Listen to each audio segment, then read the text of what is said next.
Molo Abuti. Molweni bantwana. Ingaba nikulungele ukufunda isiXhosa bantwana? Kuqala, ingaba uyawakhumbula la magama? Phinda emva kwam. Molo. Unjani? Igama lam ndingu.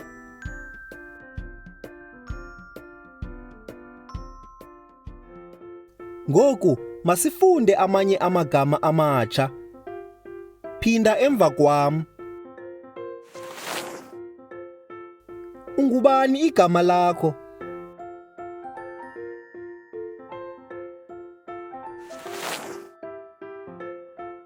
Uvelaphi?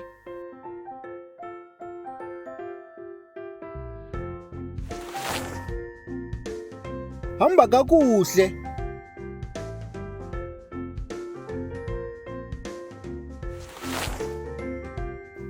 Sala kakuhle.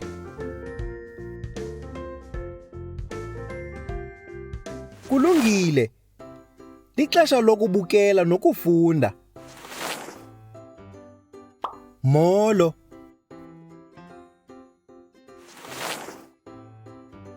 Unjani?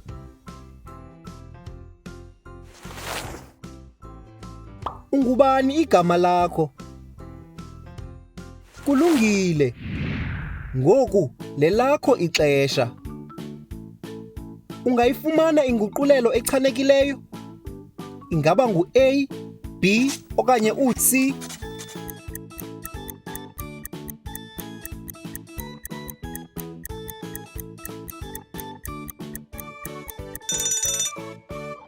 A. Uchanucwethe. Kulungile. Lixesha lokubukela nokufunda. Molo.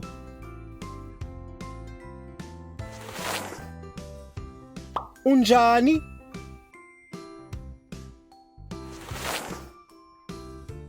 Ungubani igama lakho? Uvelaphi? Kulungile.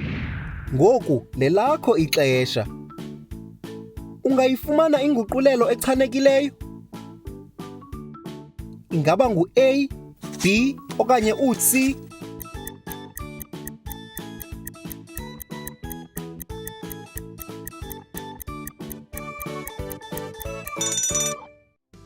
C. Uchanucwethe. Kulungile. Lixesha lokubukela nokufunda.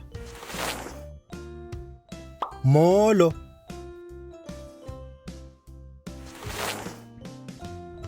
Unjani?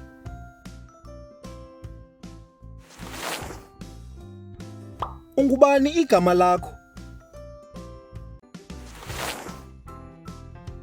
Uvelaphi?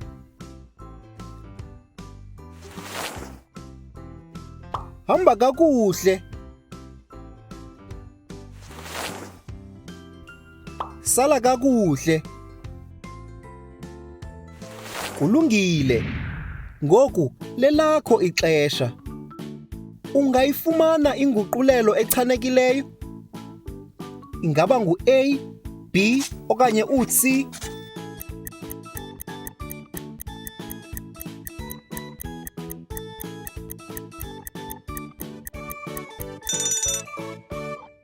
B.